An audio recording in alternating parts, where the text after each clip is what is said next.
I'm Corinne. And I'm Brandi. Welcome to A Pod of Tales, the podcast where we read short stories that we made up and now you have to listen to. Every week we will each present a short story using the same genre, setting, and a challenge item to include. Everything else is up to our own interpretation. So we just got back from a nice big breakfast. Brandi, what did you get?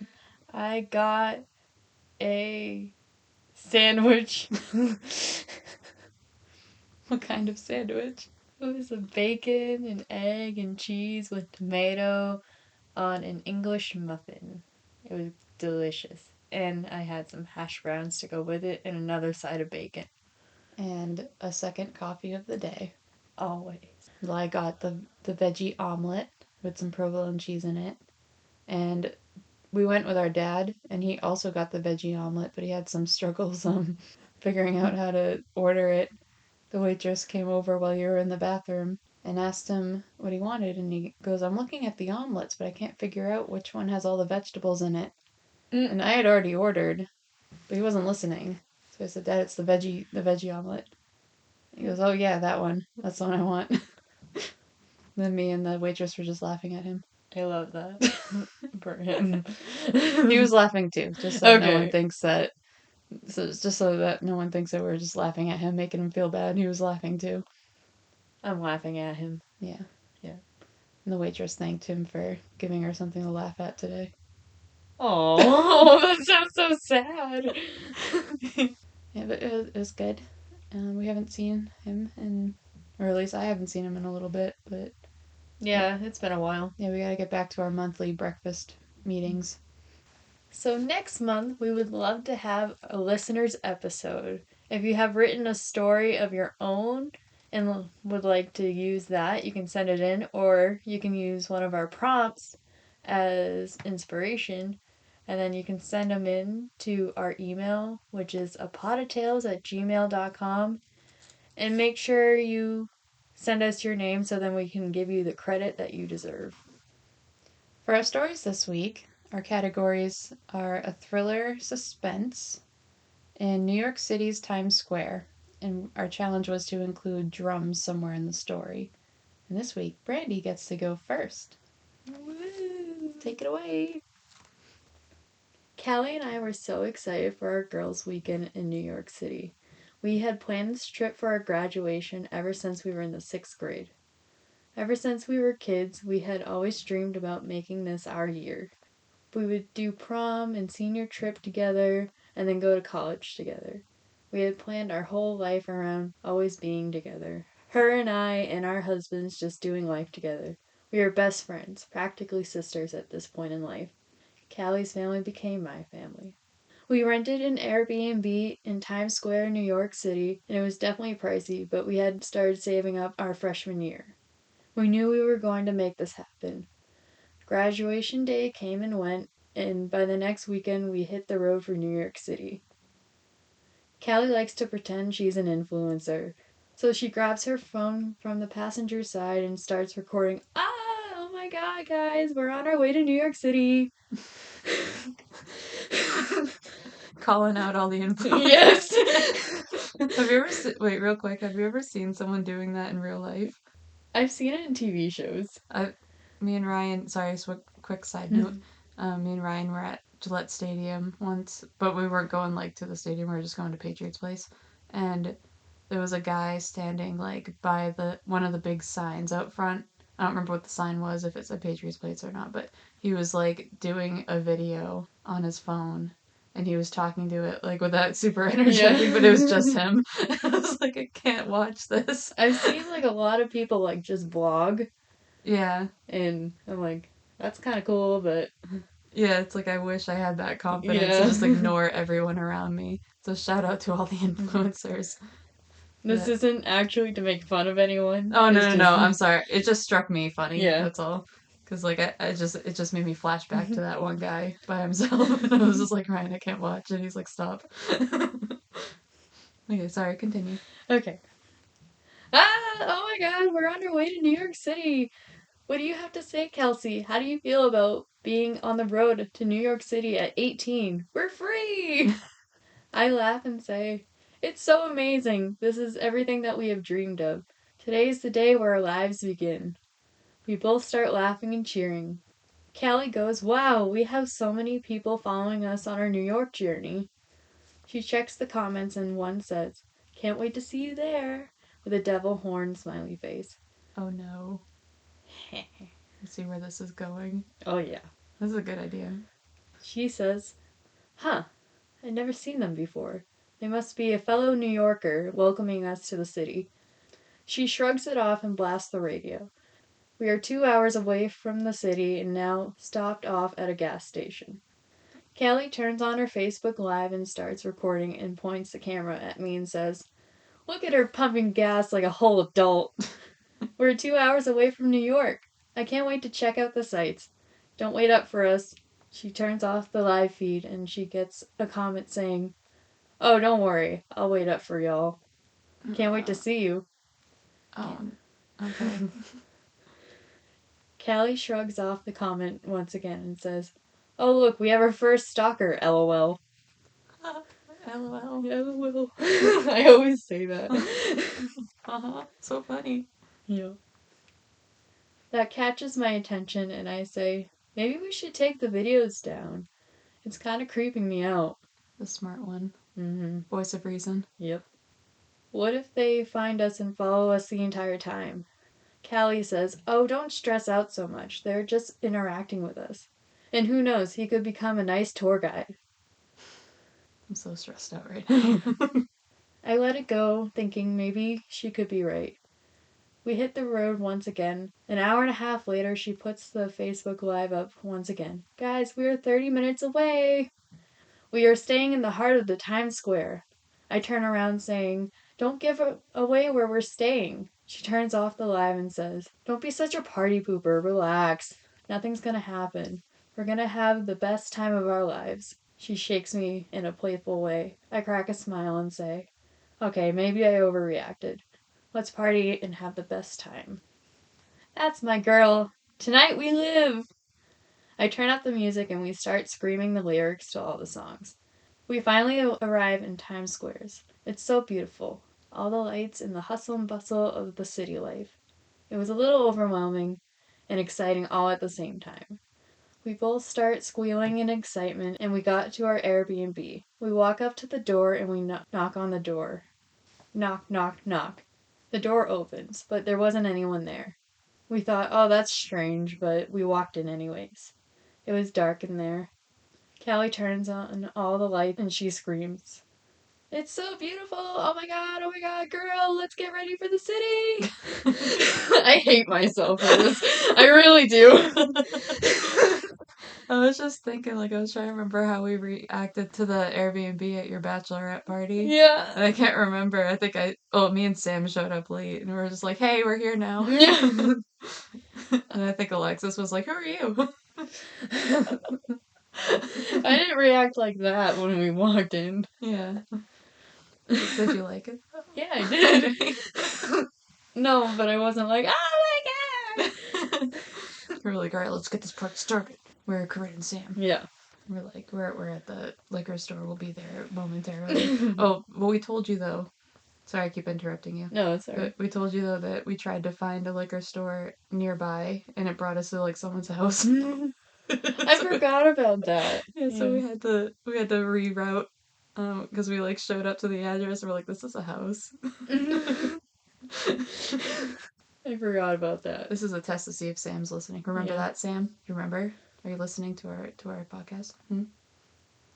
Comment below if you are. Sorry. Alright, where am I? Okay. I don't remember. Okay. I set up the speaker and we start to dance and sing as we were getting dressed.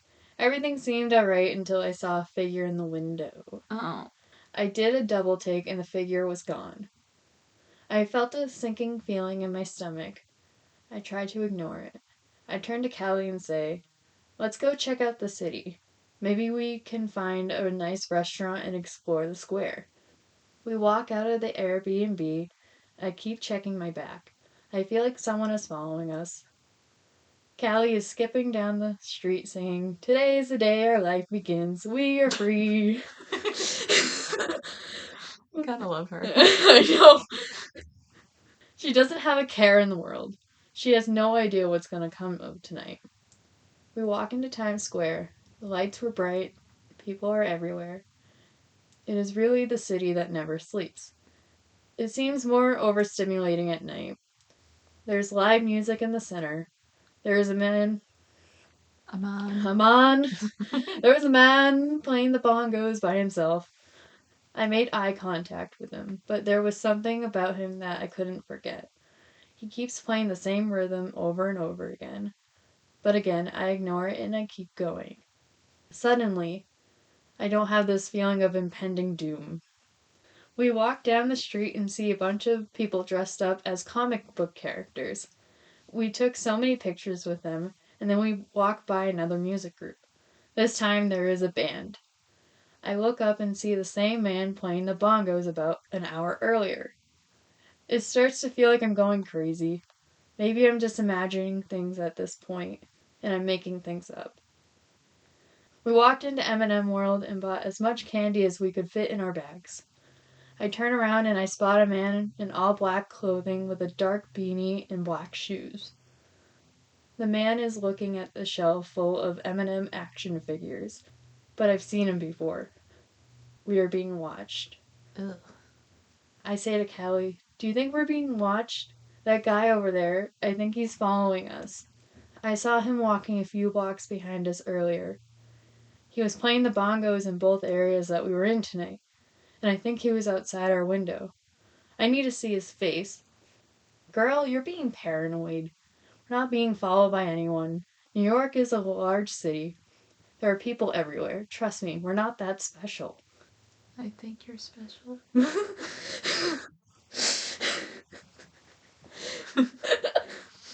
Thanks. We leave the store and decide it's time to call it a night. It's about 1:30 a.m. We finally make it back to the Airbnb. The air shifts. Callie says, "I feel like something is off in here. Is someone here?" My heart drops to my stomach. The tension in the air is thick. My heart is pounding. It's dark in here still. We don't dare to turn on the lights just yet. I feel a presence in the room with us. Maybe it's just a dream. Maybe I'll wake up soon. I feel a hand on my back and I start screaming. Ugh. Sorry. Sorry. Callie says, "It's okay, it's just me." Then I start crying. It still feels like someone else is here. We hear soft drums in the distance. It could be from outside. I can't breathe. I remember hearing those exact drums from earlier. We slowly make our way down the hall. The floor starts to creak with every step we take. Oh great, now we're giving away our position. I could hear my heart thumping in my chest. I'm getting dizzy and anxious. I believe he's in the house, but where? We get halfway down the hall. A picture of a black cat was knocked off the wall. There was glass everywhere. There was blood, shoe prints trailing the rest of the hallway. Callie screams, "Kelsey, watch out!" And before I knew it, I was on the ground. I slipped and cut my arm up. I still feel the presence of a person nearby, but they haven't made themselves known. I lay there for a moment, trying to catch my breath. I was in pain, but my adrenaline was keeping me alert. I get up and dust the glass off. I step forward to find myself face to face with a figure. I feel his breath on me. Oh. He was breathing slowly. It was like I was in a horror movie and I'm in the part where the man kills me. I couldn't see his face because he was wearing a ski mask. I feel his hand go around my neck and tighten. Callie screams and tries to run after him, but she slips on the glass. Oh. She fell on the ground. She may have passed out because I don't hear anything more from her. He brings out his phone and I see the illumination of the screen. I hear Callie's video from her earlier live stream. Then he says, "I told you I'd wait up for you." TV station news reporter. You gonna get into a news reporter voice? I'll try. Do it. Two 18-year-old women go missing after going on a road trip to New York City just a week after their graduation. Officials are working Rigorously. Yeah. I had to think about it. Officials are working rigorously around the clock to find any evidence. They were last seen in New York City Times Square. The last evidence of them... Alive. Sorry. I'm not trying to interrupt you. I'm so sorry. Maybe you can read it. You want me to read it? Yeah. Okay. Get my TV station news reporter voice on. 2 18-year-old women go missing after going on a road trip to New York City just a week after their graduation. Officials are working rigorously around the clock to find any evidence. They were last seen in New York City Times Square. The last evidence of them alive were these Facebook Live videos. We found some receipts. Thank you. That says recites. We found some receipts from an Airbnb that they stayed at, but no trace of them was there. More details will be released on a later date. To this day, no one knows what happened to the two girls. The man has never played in the Times Square Center again. The Airbnb was clean and spotless when the owner went back to the house. It's like they were never even there. But to this day, the guests that have stayed in the house report that they hear soft bongo sounds in the distance, but can never find out where it's coming from. It's the same rhythm repeatedly. Oh, man. See, this is why people who think it's weird that women listen to true crime, this is why. Yeah. Because this stuff actually happens. Yes.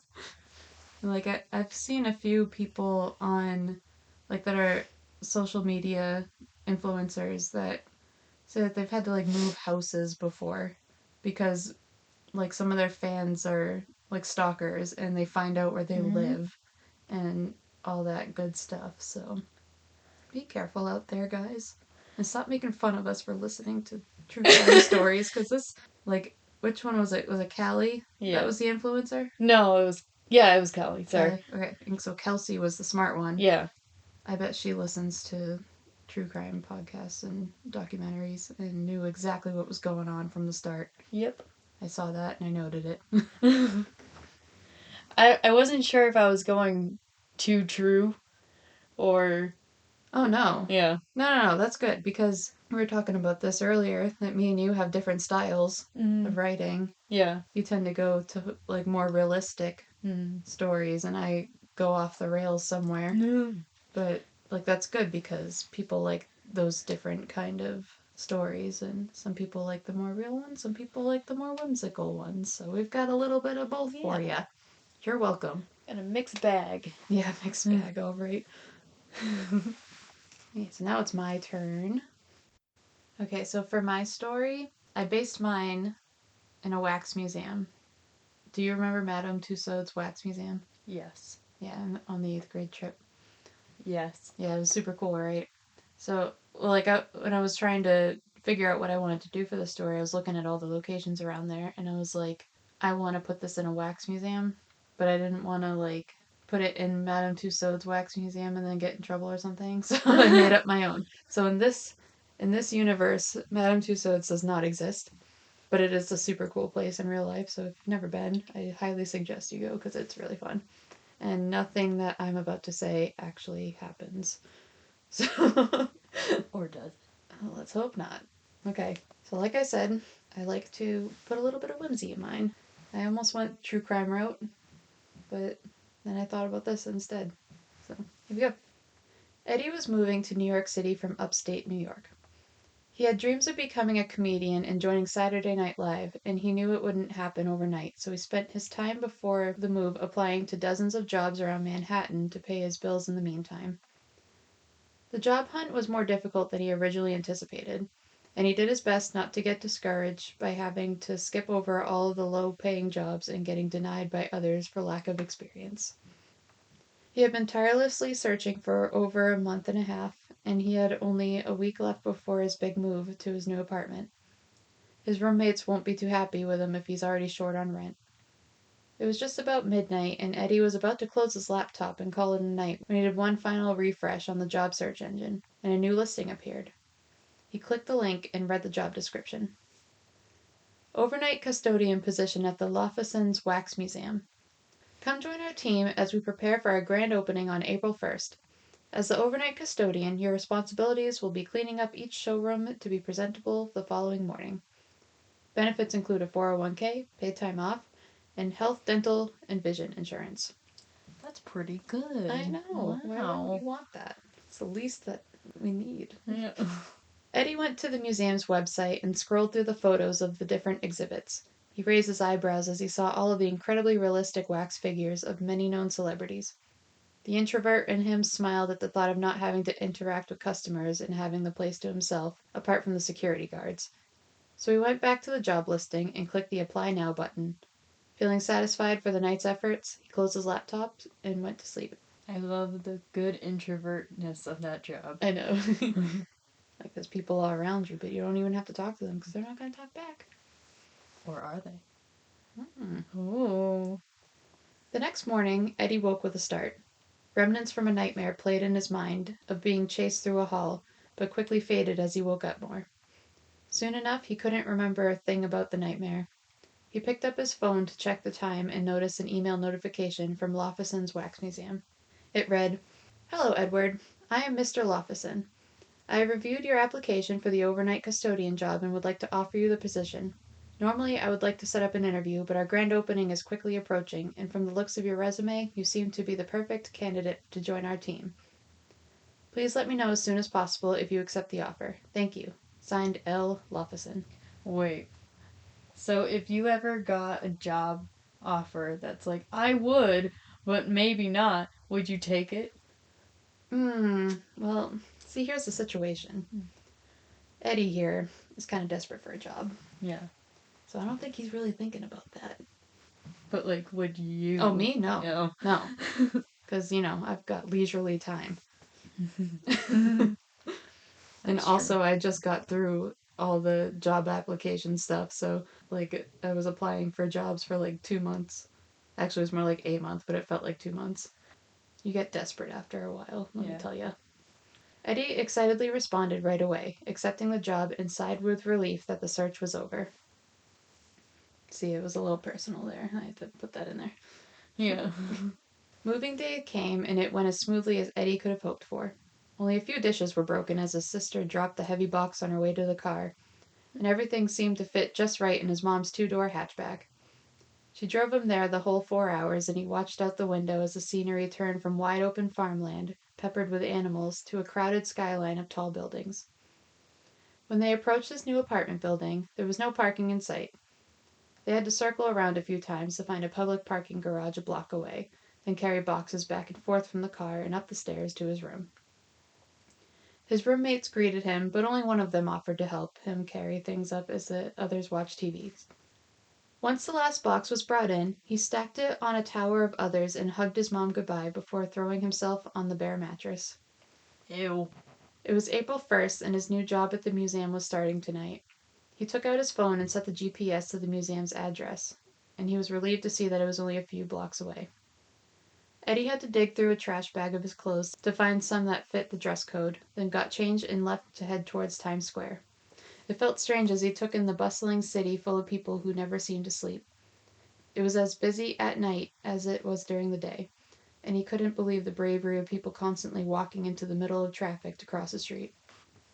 The skyscrapers were taller than anything he's ever seen, and the lights were so bright it hardly felt like nighttime at all. He did have to admit that he would miss seeing the stars in the sky, but was excited to see the stars here on the ground as well. He turned the corner, and the sight of the famous jumbotrons took his breath away.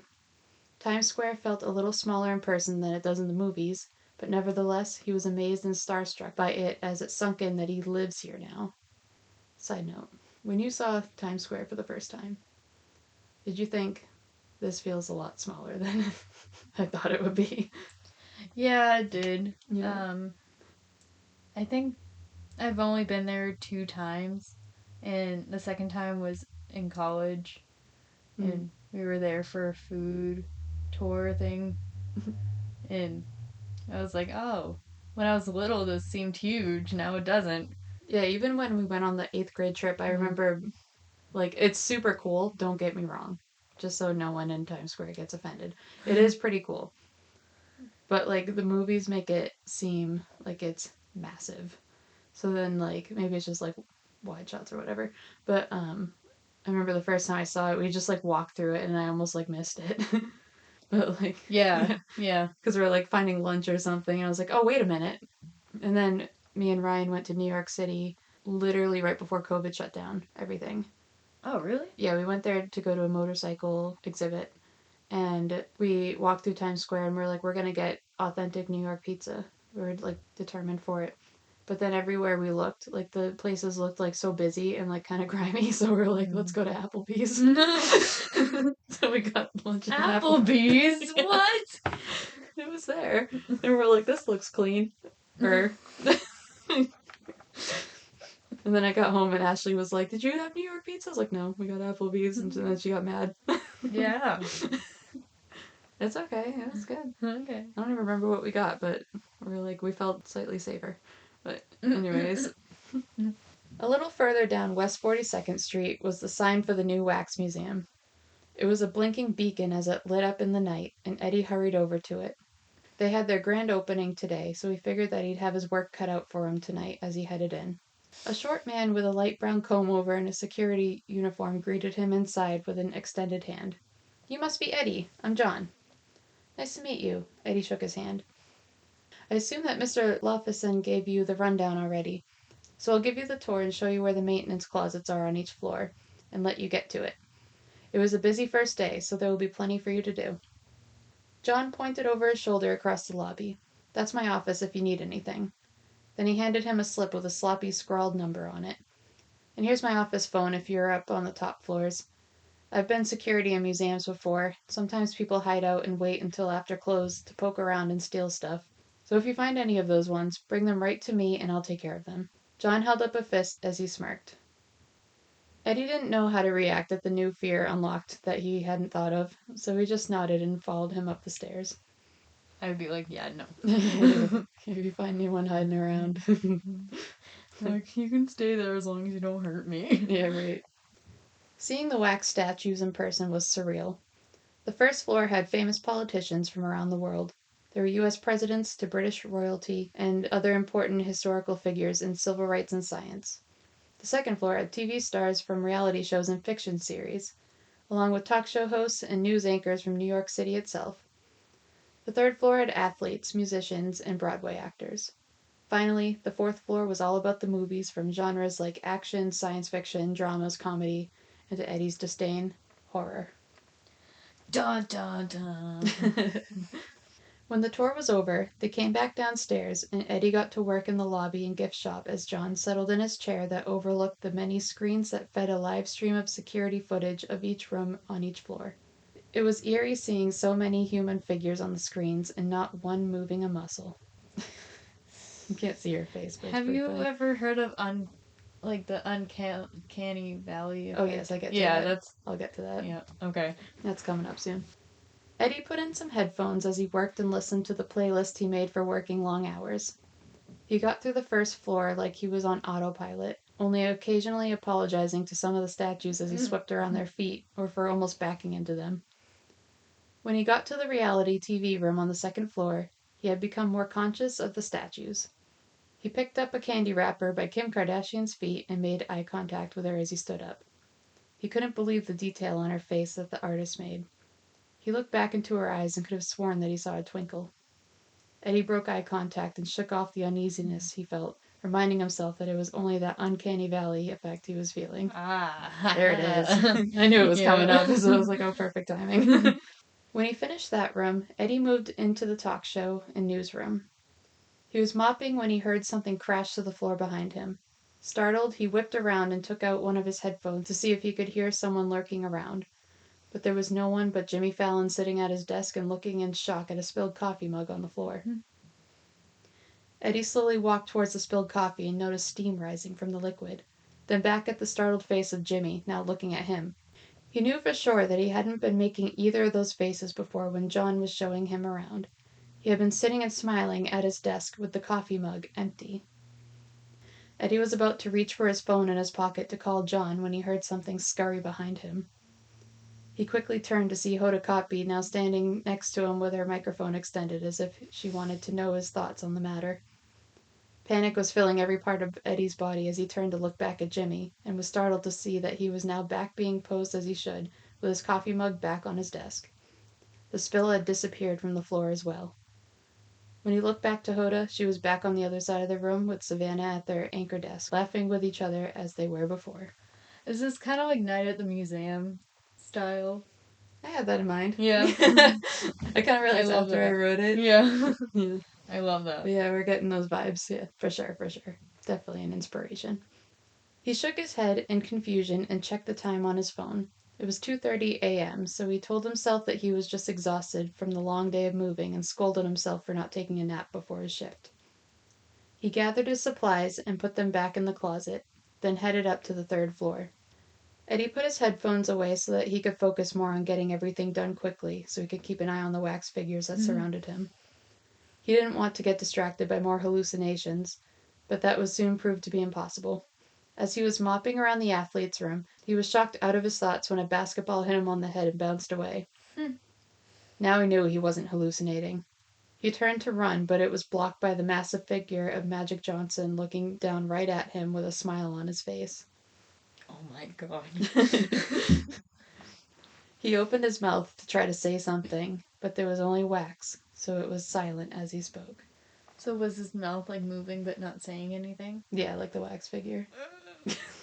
Eddie screamed and ran away into the music room, where everyone was smashing on their instruments in a chaotic symphony. Guitar strings were being broken and drums were being slammed uncontrollably, but when they saw Eddie enter the room, they all stopped and looked and started to come after him. He wanted to run back into the other room, but knew that he was being chased from that direction too, so he saw an opening in the mob of musicians and ran through it to the stairs heading up to the fourth floor. The wax figures up there were alive as well, and Eddie had to think of a plan to get through the floor to the elevator as quickly as possible. There were several rooms where he would need to get through before reaching it, so he made his way to the supply closet and pulled out the broomstick. As characters like Dorothy, Mr. Miyagi, and Captain America came after him, he nailed... Sorry. I'm sorry. I just could picture it. I know, such a weird handful of people. As they came after him, he nailed them with the broom. They were only made of wax after all, but when they did get a hold of him, they had a strange amount of strength. He found after trial and error that he could eliminate them for good if he hit them in the head. So he started doing that as often as he could to get a good shot. So he started doing that as often as he could. As often as he could get a good shot. Okay, there we go. After obliterating most of the movie floor, it was time for the final room, the one that he had been dreading all night even before he knew the characters would come to life and try to kill him. The horror room. He entered it without any time to overthink things and was surprised to be completely in the dark. The lights were definitely on earlier when John first brought him through, and he hated it even then. Eddie took out his phone and turned on the flashlight so he could see where he was going and who would be waiting for him. But all that was there was a red balloon floating in front of him. He hadn't seen many horror movies growing up because he intentionally avoided them, but even he knew this wasn't a good sign. The balloon started to float away from Eddie, and he had no choice but to follow it, as it was the only way out. It went around the corner to a room designed to look like the inside of a sewer, and Eddie had his broom at the ready to fight for his life. The balloon came to a stop in the middle of the room and hovered there. Just then, his phone suddenly drained of all power, and he was left in the pitch black. Oh my god. He could feel his heart pounding in his chest, and then skip a beat completely as a pair of offset yellow eyes appeared in the dark and stared directly into his soul. Eddie slowly moved to the side as quietly as he could to get to the next room, hoping that the creature couldn't see him either. But his heart sank as he watched the eyes follow him as he walked. When he finally found the opening to the hallway leading to the next room, he bolted and ran as fast as he could. He was almost to the elevator. When he reached the next room, there was a small table lamp lighting up the back corner of the room where a porcelain doll sat in a chair with little handwritten notes laying on the floor around her. Nope. He didn't want to know what the notes said, so he tried not to look the doll in the eyes and walked past. Just before he reached to the next hallway, the doll lurched from her chair and grabbed onto his ankle. He swung the broom out of instinct and punted the doll across the room and ran. Remember when I used to have those? And they were like the best thing. Well, like at least to me they were. Yeah, well, I had some too. And do you remember our old neighbor? Yeah, that's where we got them Who from. died and left her collection of glass porcelain dolls to us. Yeah.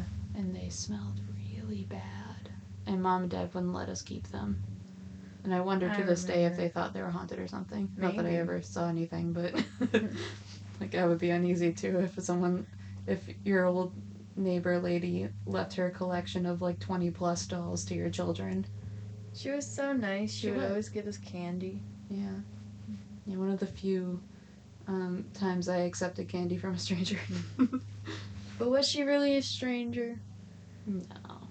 Yeah. She was nice. Mm-hmm. Don't take candy from strangers, children. Okay. Oh yeah, punted the doll. Sorry. Okay. No, you're good, you're good. That was perfect. He was certain that the next room was the final exhibit before the elevator, so he took a deep breath and turned the corner to find a closed door. He didn't remember this being closed earlier, so he reached for the doorknob to open it, but was startled when something started banging on the other side of it repeatedly. Eddie braced himself to open the door, but a hand on his shoulder stopped him. He turned to see Pennywise the clown smiling at him and mouthing something as his mouth got bigger and his teeth sharper. Eddie took the broom and shoved the handle straight through the clown's head, and it fell to the ground. He once again braced himself by standing behind the door as he opened it, and the man who was banging on the other side came tumbling out and tripped over the clown's waxy body. He picked himself up and turned around with a plastic axe in his hand to face Eddie. He had a wild look on his face, and he mouthed something that even Eddie knew was, "Here's Johnny." Before he could swing the axe, Eddie had swung first and knocked the figure out to the floor. He stepped over him and ran through the door, ignoring the identical twins staring at him from the end of the hall as he stopped at the elevator and smashed the button until the doors opened. He got inside and pressed the ground floor, seeing a mob of wax figures turning the corner and coming toward him as the doors once again closed, and he could feel the elevator going down at a leisurely pace. He took these few moments to breathe deep breaths and try to process what just happened. His broomstick had some leftover wax stuck to it, along with some of the hair, which made him grimace. When he reached the ground floor, he got out as soon as the doors opened, and he raced through the gift shop and straight for John's office. "What the hell was that?" Eddie yelled as he busted through the door. John had his back to him and watched the live stream of the exhibition rooms that were crawling with the live statues wreaking havoc. To Eddie's horror, John's form shifted to a taller, dark-haired man as he turned to face him in the swivel chair. The man smiled and said, "Well done. You did much better than I thought you would." Eddie just stared at him, completely dumbfounded, and then looked back at the screens. "What are you talking about? Who are you?" "I am Mr. Lofison," he said smoothly. "I own this museum." No. Who are you?" Eddie glared at him in frustration and fury. "You sent me in there and just watched these things almost kill me?" "I'm impressed you made it out alive," Mr. Lofison smirked. "What kind of sick person are you?" "Not a person at all, actually." He folded his hands on his lap as the smile kept growing. "I'm much too good for that." "Oh, really?" Eddie was already done with this man's games. "If you aren't human, then what exactly are you? Because you certainly seem like some sort of psychopath to me." Mr. Lofison stood up and towered over Eddie. "I am more powerful than mankind will ever be. I am a god. I am Loki. And since you survived my little game, I have no use for you. You can go." Brandi's face, sorry.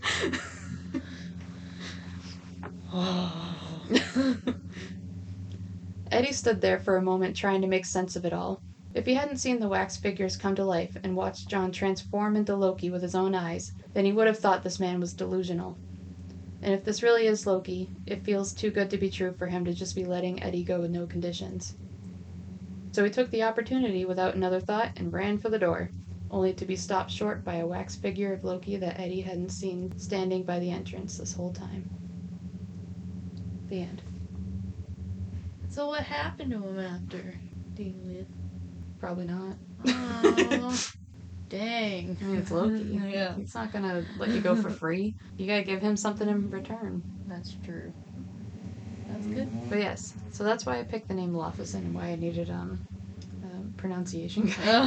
That's funny. Because in Norse mythology, Loki's last name is Lofison, and his mother's name was I should have learned how to pronounce it, because like they put son at the end of their parents' name, and that's their last name.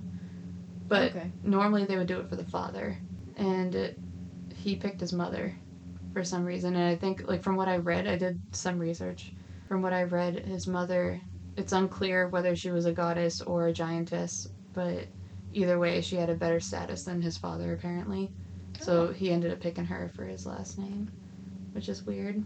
But then, like, in the movies that we all love Loki in, his last name is Odinson, and so is Thor's, because their father's name was Odin. Oh. Yeah. Okay. But that's how, like, Norse last names usually work anyways. Like, at least back in the day. I don't know if they still do that, but a lot of those names like that, it was because, like, someone's name was the first half of that name. Oh. Yeah. Alright. That's cool. Quick fun fact with my story. Didn't start off this way when I started writing it, and as I kept going, trying to figure out how to put the pieces together, Loki came into mind. But, like, Norse mythology, Loki. Yeah. Cool. Yeah. I like that. Thank you. I like your story too. Thanks. It's very, very scary, real life. I'm glad. Excuse me. Okay. Ooh, that was good. Alright. What do the coconuts say for next week? For next week, our genre will be The coconuts say.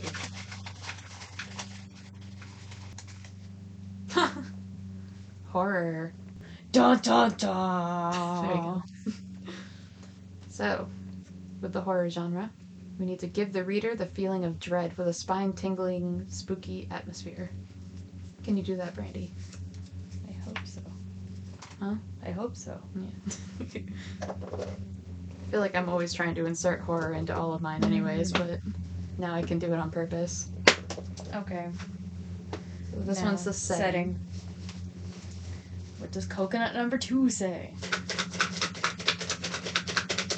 I'll hold it, please. Oh, or that. There you go. Oh, and real quick, if you have any ideas of categories for us, let us know in the comments or email us at apotoftales@gmail.com. Oh, this is fitting. Mental hospital. Oh my god. Yes! I'm so excited. Me too. Oh my god, those are my favorite ghost hunting locations. Alright. And now the special challenge. What does coconut number 3 say, Corinne? Okay, hang on. This one's on top and it wants to come out. Okay. A car. Okay. So, Alright. next week, our categories are a horror story at a mental hospital, and we have to include a car. I think that's pretty easy. Yeah. These challenges are pretty easy. We should come up with harder ones, which is why, if you have a better idea, please send us a message. Mm-hmm. And we would love to take in consideration what you would like to hear. Because right now we're just going off of the coconuts, off of ideas that we scribbled down real quick, just trying to come up with stuff. So, yeah. Yes, we would love to hear from you. Please email us. And don't forget... Sorry. And don't forget to like and subscribe on our YouTube and our Facebook page at Pot of Tales. And we also have our Instagram at Pot of Tales. Mm-hmm. Yeah. And listen to us on Spotify as well. Yeah. Spotify and YouTube are where you can find us. Mm-hmm. Make sure you hit that follow button and add us to your library. Pretty please. With the cherry on top. Mm-hmm. Some hot fudge. And some sprinkles. Mm-hmm. Whipped cream. Oh. Oh my god. Okay, well, thank you for listening. Yes. Please feel free to message us. Let us know your thoughts and ideas. Yes. Send us a short story as well, so we can read it next month. At apototales@gmail.com. Okay, bye. Bye!